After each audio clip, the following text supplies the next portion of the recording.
Salam Guru Penggerak, bersama saya Nilukade Sri Ernayani, calon Guru Penggerak Angkatan 10 dari Kabupaten Tabanan, akan memaparkan aksi nyata modul 1.4 tentang budaya positif, di mana saya akan mendiseminasikan penerapan budaya positif di sekolah kepada guru-guru di SLB Negeri 1 Tabanan. Adapun latar belakang seperti yang diumpamakan oleh Ki Hajar Dewantara, di mana sekolah sebagai sebuah ladang tempat persemaian bibit, agar bibit bisa berkembang secara maksimal, maka petani dapat memperbaiki kondisi tanah, memelihara bibit tanaman, memberi pupuk dan air, membasmi ulat-ulat atau jamur-jamur yang mengganggu hidup bibit tanaman, dan sebagainya. Dari uraian tersebut, kita dapat memahami bahwa sekolah diibaratkan sebagai tanah tempat bercocok tanam, sehingga guru harus mengusahakan sekolah jadi lingkungan yang menyenangkan, menjaga dan melindungi murid dari hal-hal yang tidak baik. Dengan demikian, karakter murid tumbuh dengan baik sesuai dengan profil belajar Pancasila. Aksi nyata budaya positif ini bertujuan menumbuhkan budaya positif di sekolah dengan meyakini nilai-nilai kebajikan universal serta menciptakan murid yang merdeka dan mempunyai disiplin kuat sesuai profil belajar Pancasila. Adapun lini masa yang dilakukan adalah menghadap kepala sekolah untuk menjelaskan pentingnya penanaman budaya positif dan keyakinan kelas di sekolah, serta meminta izin untuk mendiseminasikan bersama rekan guru. Berkolaborasi dan berkoordinasi dengan wali kelas yang lain untuk membuat keyakinan kelasnya masing-masing. Selanjutnya, mengumpulkan rekan guru untuk melakukan diseminasi pemahaman budaya positif dan segitiga restitusi. Tolak ukur kegiatan diantaranya, siswa dapat melaksanakan keyakinan kelas yang telah disepakati bersama dengan kesadaran diri dan penuh tanggung jawab, terwujudnya kebiasaan-kebiasaan yang baik dalam diri siswa sehingga tercermin karakter profil belajar Pancasila, melakukan rencana perbaikan, mengevaluasi kesepakatan kelas yang telah dibuat secara berkala, menempatkan diri pada posisi kontrol manajer secara konsisten dan berkelanjutan, menerapkan segitiga restitusi pada setiap masalah yang ada, dan berkolaborasi dengan semua pihak demi terwujudnya budaya positif. Adapun harapan saya, semoga penerapan budaya positif dapat terwujud baik di lingkungan sekolah, di rumah, maupun lingkungan masyarakat, agar tercipta suasana belajar yang aman, nyaman, dan menyenangkan. Berbagi pemahaman dan pengalaman penerapan budaya positif di sekolah, di mana budaya positif ini dipaparkan dalam beberapa hal, diantaranya perubahan paradigma belajar, disiplin positif, kebutuhan dasar manusia, motivasi perilaku manusia, posisi kontrol restitusi, keyakinan kelas, dan segitiga restitusi. Selamat menyaksikan.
ketiga tentang visi guru penggerak, dan modul yang terakhir di modul 1 ini yaitu 1.4 tentang budaya positif, di mana tujuan akhir dari modul 1 ini adalah untuk mencapai yang namanya profil pelajar Pancasila.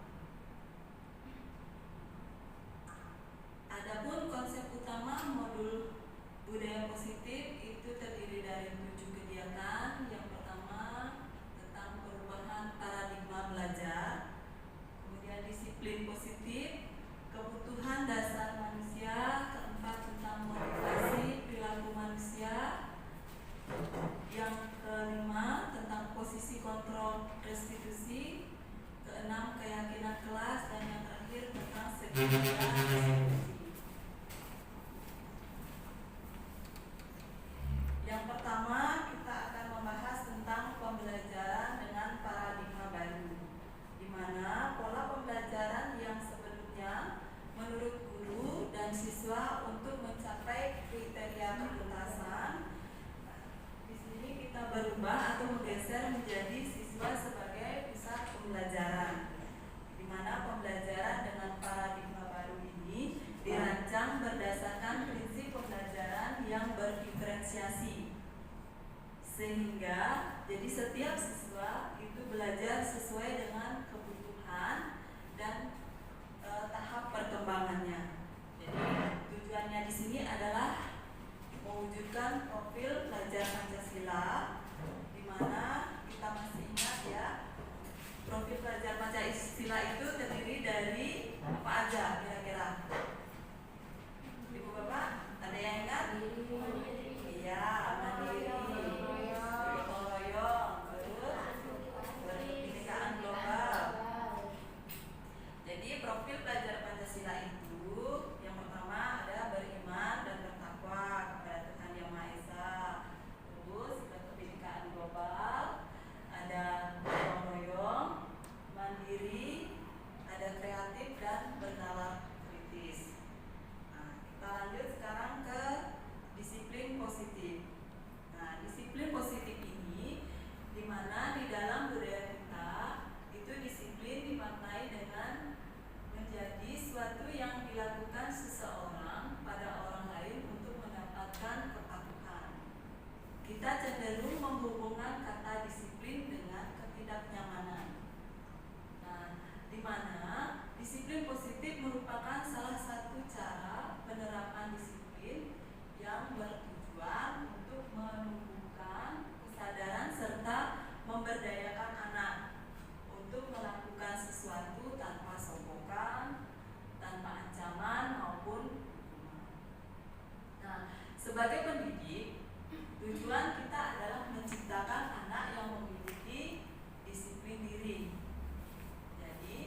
Demikian tadi pemaparan diseminasi yang saya lakukan di SLB Negeri 1 Tabanan.